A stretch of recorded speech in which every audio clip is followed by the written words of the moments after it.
Paz de Cristo, irmãs, tudo bem? Hoje eu queria, junto com vocês, meditar um pouco sobre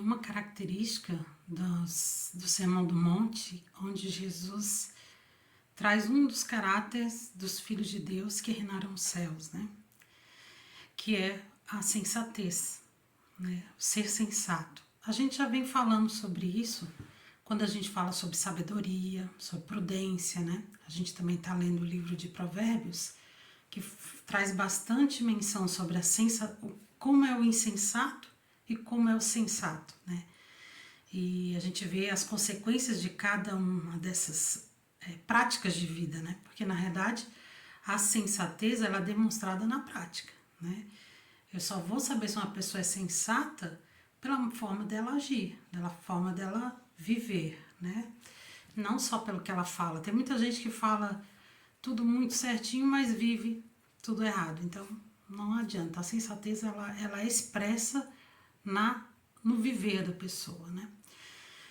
E em Mateus 7, 24 a 27, que é onde Jesus traz o Sermão do Monte, Onde ele vem colocando várias atitudes que os homens fazem e como que ele vê no reino dos céus, como fazer, De forma que agrade a ele, E no final ele traz essa menção, trazendo assim: todo aquele, pois, que escuta estas minhas palavras e as pratica, assemelho-ei ao homem prudente, que edificou a sua casa sobre a rocha. E aquele que ouve estas minhas palavras e não as cumpre, não as pratica, compará-lo-ei ao homem insensato que edificou a sua casa sobre a areia. Podemos ver aqui que existem,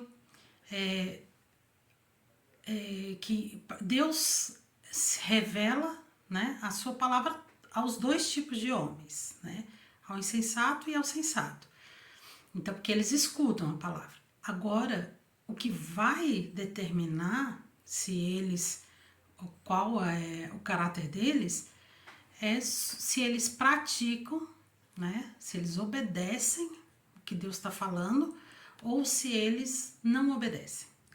Então, aquele que obedece é comparado àquele que edificou a casa sobre a rocha. Quer dizer, ele está colocando a sua vida sobre o fundamento seguro, fundamento certo, fundamento que vai vir as lutas, as provações, e ele na casa dele não vai cair. Por quê? Porque ele botou sobre o fundamento correto, E a gente vai ver que o fundamento correto é a palavra de Deus.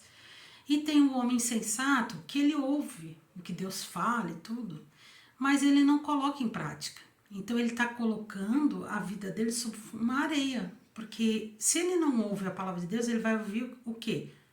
O que o mundo ensina, O que a sociedade ensina, a ciência ensina, a psicologia ensina, E aí ele está fundamentando, baseando, construindo a vida dele sobre esse fundamento areia, palha, Ele, quando vira dificuldade, vai cair aquilo ali, vai trazer problema, vai rachar, vai destruir aquela construção que a pessoa fez, Então, nós vemos que o que define a pessoa ser sensata é a prática, ou seja, pela obediência ao que tem aprendido, ao que tem ouvido, ao que tem conhecido de Deus através de sua palavra.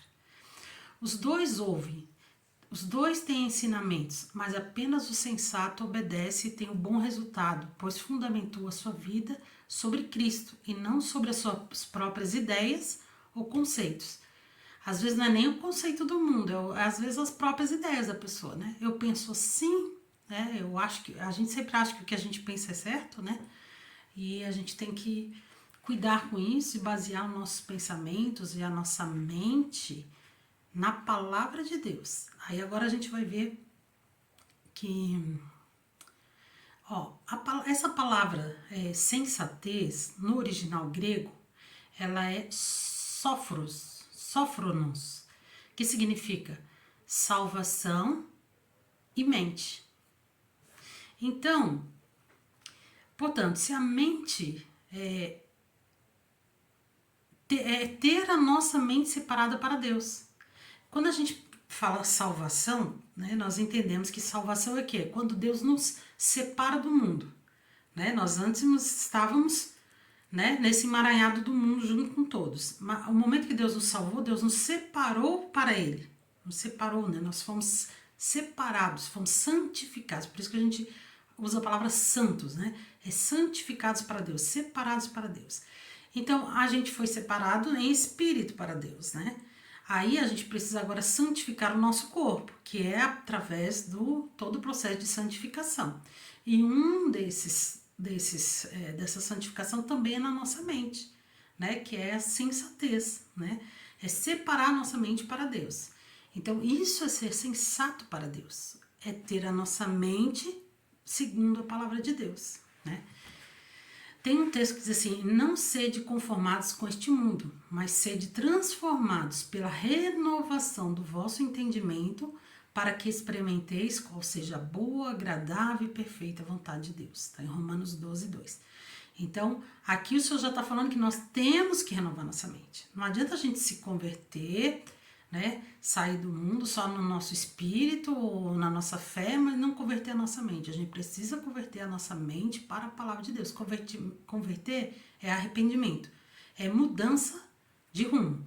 Antes eu pensava assim, agora eu penso segundo a palavra de Deus, né?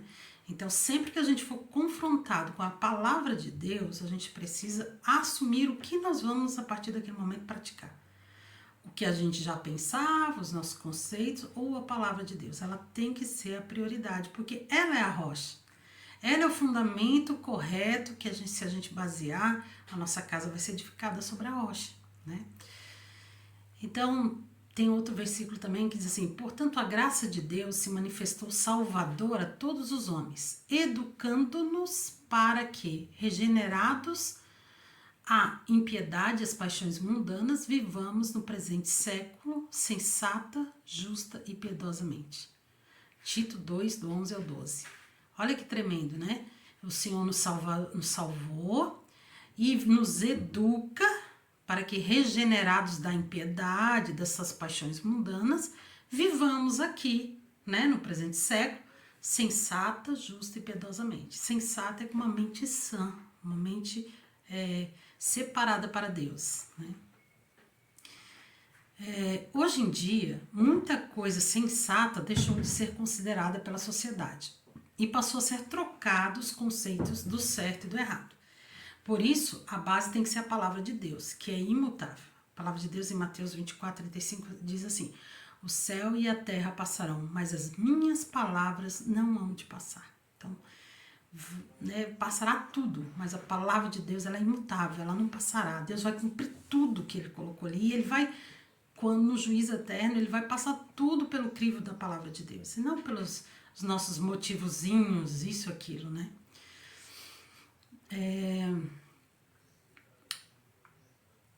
Vamos dar um exemplo aqui, um exemplo do que é ser sensato e do que não é ser sensato, insensatez, né? E o que é um padrão do mundo e o que é um padrão de Deus, e como é fácil a gente acabar seguindo o padrão do mundo, né? Então a sociedade tem vários conceitos e ensinamentos sobre a educação de filhos. Vamos pegar essa áreazinha, né? Porque são várias áreas da nossa vida que Deus tem ensinamentos para cada situação, mas essa aí é uma muito atacada também pela sociedade, porque ela tem um resultado grande, né? Depois, né? Então, assim, até parece que muitos conceitos do mundo são convincentes e bons para nós, né? Quem não já ouviu um coach falando no Instagram que assim, o assado, e parece que aquela pessoa está falando, não, parece que o que ela está falando é o certo, porque eles falam com uma eloquência, parece que tem uma autoridade, né? Mas no fim, porque a gente não conhece a vida deles, a gente não conhece o resultado que aquilo ocorreu, né? Aí a gente acaba acreditando que aquilo tudo ali é verdade, que aquilo tudo ali é certo, né? Então, é muito perigoso isso, né? E Deus tem os seus conceitos e mandamentos sobre a educação de filhos. Qual que nós vamos seguir? Isso determina sobre que solo estamos construindo nossa vida de educação de filhos e vai ter suas consequências, pois todos serão provados ao longo da vida. E o resultado será determinado sobre o que você praticou. Né? Então, assim, eu posso ouvir psicólogos e essa tomarada toda aí, coach, sei lá o que, os ensinamentos deles? Posso. Eu vou ter consequências disso? Vou. Quando é que vai aparecer? Às vezes não é na hora que vai aparecer, às vezes é lá no futuro que vai aparecer, porque vai vir as tempestades que vai dar sobre essa casa, sobre esse fundamento que você colocou aí na sua vida, sobre os filhos, e aí o que vai determinar é se eles estão sobre a rocha, que é Cristo, que é a palavra de Deus. Se eles estiverem sobre a palavra de Deus, você fundamentou eles na palavra de Deus, você obedeceu a Deus no que Deus te pediu para obedecer, eles vão estar firmes. Deus vai. O resultado é de Deus, não é nosso. Nós não nos comprometemos com o resultado. Nós só podemos nos comprometer com o processo de fazer aquilo que Deus nos pediu, mas o resultado é dele. E ele diz que até quando for velho, jamais se desviará deles, né? Então, esse é um exemplo, né? Existem várias coisas, várias áreas na nossa vida onde a gente tem claros ensinamentos da palavra de Deus que a gente precisa botar em prática. Sujeição ao marido, tantas áreas, né? São várias que a gente precisa estar se reeducando, como diz ali, né? Deixa eu ver aqui naquele texto que a gente viu. Educando-nos para sermos regenerados dessas impiedades e paixões mundanas, né? Então, nós precisamos ser reeducados pela palavra de Deus. Todo esse processo que a gente está tendo de buscar a palavra, de buscar sabedoria, né, de estar lendo textos, de estar lendo a Bíblia, é como a gente está buscando esse ensinamento de Deus, para podermos nos santificar nossa mente, separar ela para Deus, separar para os conceitos de Deus, tirar essas impurezas que o mundo vai jogando, né, na nossa mente. A gente precisa estar com ela aberta para Deus, né? Então, adquirir uma mentalidade salva, que é separada deste mundo e renovada pela palavra de Deus, nos torna sensatas, prudentes e sábias. Mesmo que pareçamos quadrados, chatos, mesmo que até nem acreditemos muito que aquilo que Deus diz será feito, mas se praticarmos o que Deus pede, Ele se compromete com o resultado. Então, que nem assim, falar sobre disciplina, né? Que pegar uma varinha, dar na mão do seu filho, vai ter um efeito futuro de obediência deles. Muitas pessoas não acreditam, né? Quando eu comecei a disciplinar os filhos, eu não acreditava também. Eu pensava assim, eu fiquei 3 anos disciplinando o meu primeiro filho e eu não via resultados assim contundentes, né? Parecia que assim, toda hora eu tinha que estar disciplinando pela mesma coisa e tal, não parecia. Um dia eu me perguntei, falei, poxa, mas parece que eu faço, obedeço, Senhor, mas não vejo resultado, não vejo nada. Até que um dia, no aniversário, eu comecei a enxergar, né, a diferença que é uma criança disciplinada, uma criança que ela é obediente das outras crianças que não são.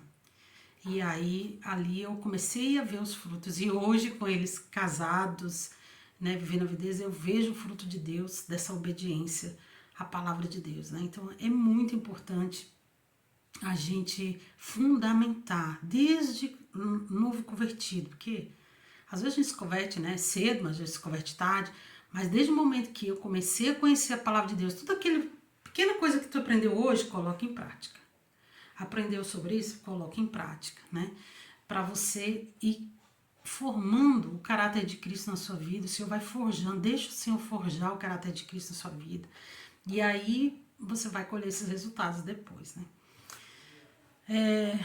Porque a obediência precede o agradar a Deus. Quem não lembra da história de Saul, né? Que Deus fala assim, obediência quero e não sacrifício, né? Então, por quê? Deus pediu para ele algo que era muito, se tu olhar humanamente falando, era terrível, né? Vá lá e mata tudo, toda aquela população lá.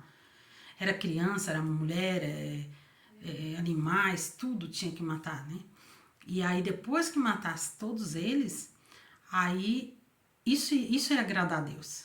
Aí Saul achou assim, não, vou poupar os animais e as mulheres, né, ou as crianças, um negócio assim, vou poupar eles porque aí eles podem ser servo, lá vão me ajudar, e ele veio com as ideias dele, né? E aí o Samuel trouxe uma palavra para ele, dizendo assim, que Deus não se agradou dele, porque ele não obedeceu o que Deus pediu, e aquele povo que ele levou para lá, depois foi um maior problema para ele, para a família dele, para um monte de consequência que trouxe para Israel, né? Por causa daquela desobediência, né? E ele disse, obediência quero e não sacrifício, né? Então não adianta trazer coisinhas para sacrificar para mim, se você não está me obedecendo, né? E com certeza, para obedecer exigirá sacrifícios, dores, abnegações e fé. Nós precisamos de fé para obedecer a palavra de Deus, porque nós temos que crer sem ver. Quando a gente começa a educar um filho, a gente não sabe, às vezes vai demorar 20 anos para você ver tudo que Deus vai fazer, né? Mas você começa pela fé, acreditando na palavra de Deus, naquilo que é imutável, naquilo que não passa, né? Para que ensine as mulheres... tem um outro texto também que diz assim, ó, para que ensine as mulheres mais novas a serem prudentes, amarem seus maridos e amarem seus filhos. Tito 2:4. Então, o ser prudente está em todo um contexto da Bíblia, né?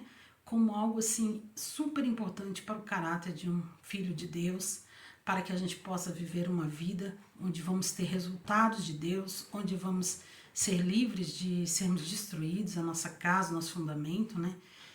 Então, quis trazer esse meditar nessa característica tão importante e que a gente precisa estar tão atento, né? A estarmos deixando o Senhor moldar a nossa mente segundo a sua palavra. Abraço, amadas.